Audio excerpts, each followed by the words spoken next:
Hey there, Jai Koch. I am a realtor, but I've been a landlord managing my multifamily properties for the last 16 years.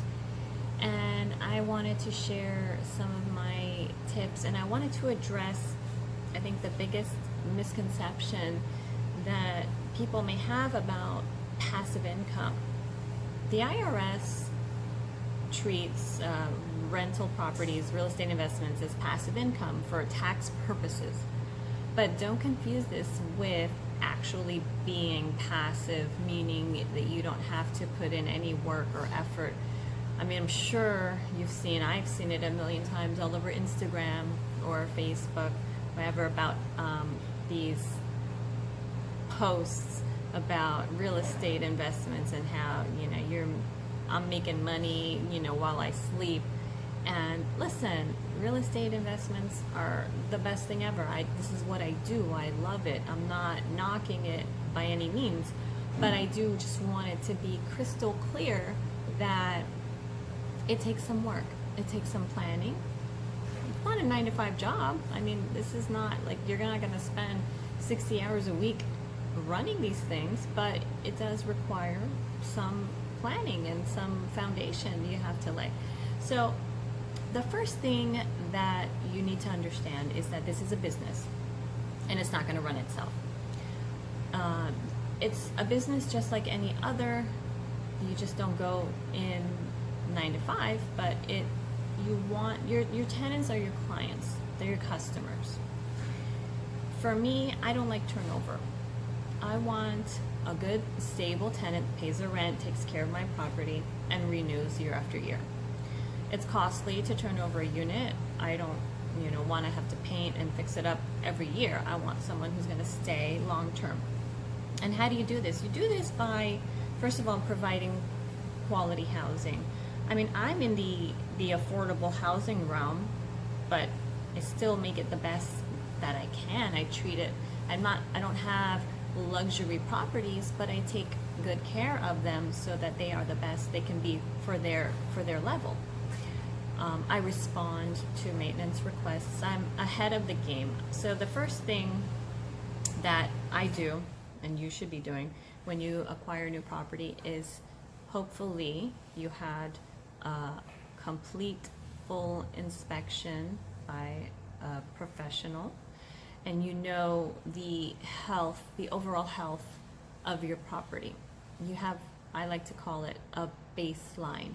So you should know the condition of the roof, the age of the roof, if it's in need of any immediate attention or not, or if you're good for another 20 years. You should know this. You should know if your electrical system is in good condition, updated or not, plumbing, if there's anything going on there, and your heating and cooling is critical, because this is one of the things that is most, it's a contributing factor to your tenants' daily comfort. If it's August and there's no AC, you're going to be getting a call. But although we can't prevent these things from happening, because they will inevitably happen, you can be proactive. If you had an inspection and you were told that the AC unit was dirty, have it cleaned. Don't wait. It's going to cost you maybe $400, $500, but it will prevent your system from stopping due to dirty, filthy coils or whatever it is, and it's going to work much better. And usually when these things break down, it's like they break down in the dead heat of the summer, and that's when the repair people are busiest, and it could take a week before they get out to your property, and your tenant is without AC for a week and not very happy. But if you were proactive and you make sure that the filters are changed monthly, I have my tenants do this, but I usually provide them with the filters as an extra incentive. But if you've had your system maintained and it's clean, the chances of this happening are less. Okay, so you've had this baseline. You know the health of your property. If there's anything urgent, take care of it before it becomes an issue. Then you have sort of a clean slate of this, well-maintained running property, and then you should only have you know, normal wear and tear maintenance things come up from now and, you know, as they do, as needed. After I buy a property, so after I've figured out what's wrong with it or what's not wrong with it, I am going to get my list of providers. So I don't live in the area, I don't know anyone, so I'm going to reach out to the neighbors. I'm going to ask the tenants who has been servicing the property and if they were doing a good job. If they were doing a good job and they're familiar with the property, there's no reason why I shouldn't keep them. I will also use traditional methods. I'm going to use the internet. I'm going to check their reviews on Google or Yelp, the Better Business Bureau, etc. And then once I've done that, I'm going to call them myself. I'm going to see what their response time is. I'm going to talk to, well, first of all, do they answer the phone? And if not, do you have to leave a message? And if you do, how long does it take to call back? Do they call back? I mean, I've had people never call me back, so obviously I'm not going to work with them. But when you speak to them, explain to them that you're a landlord, you don't live on the property, you're going to have your tenants call them to schedule, or you may have to call it first to give approval for the work to be done, but you're not going to be there. And will they bill you over the phone with a credit card, or do they want to send you an invoice that you can pay online or by mail? Whatever it is, just to make sure that you don't have to actually be there, or that your tenant doesn't have to pay for the repairs because they may not have the money, and obviously it's your responsibility. So I want to make sure that that's no problem.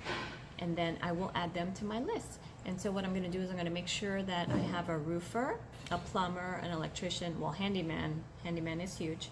Handyman is the first thing that, you know, usually the first person that I call, and if it's something major, then I'm going to call a plumber.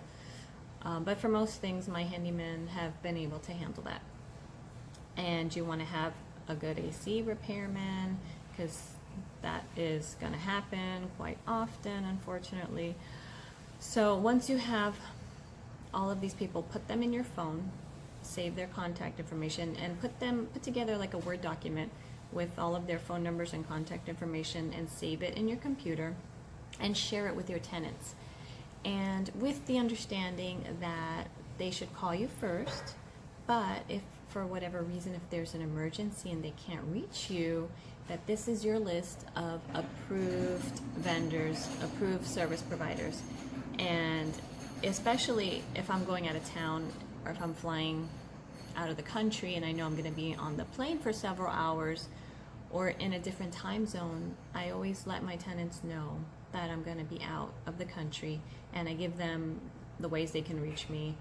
And I will also let the service providers know. A lot of times I have they have my credit card on file, and they know that they don't need to call me for approval if it's under a certain amount. I mean, you can do this too if it's something that you feel comfortable doing, but it'll just save you some time. If you're on a plane for 13 hours and no one can reach you and something happens, then everybody's happy. Quarterly inspections. So this is something that I am pretty consistent with. I visually inspect and physically walk my properties every 3 months. I will travel to wherever they are, and I will visit my property. This is important because there's just certain things that as a property owner that you're going to notice that someone else might not. Or you also want to just be there and your tenants see you and they feel more comfortable coming up to you and helping you, bringing up, you can ask them. I invite feedback from them all the time. I want to know what's going on with my property. I want them to feel comfortable telling me, and they will. And I usually have my handyman meet me there for my quarterly inspections, and we just walk the property and see what needs to be done. And my tenants, if they see that you take pride in your property, they will too. And this has worked for me, and I think it's the system that I've been using for 16 years, and it allows me to manage my properties from anywhere in the country, anywhere in the world. And I have, most of my tenants are tenants that I've had for years and years and years. I have very low turnover and almost no vacancy rate, and I'm happy and they're happy. I hope this information was helpful. you feel free to reach out to me. I'm happy to help and ask any questions.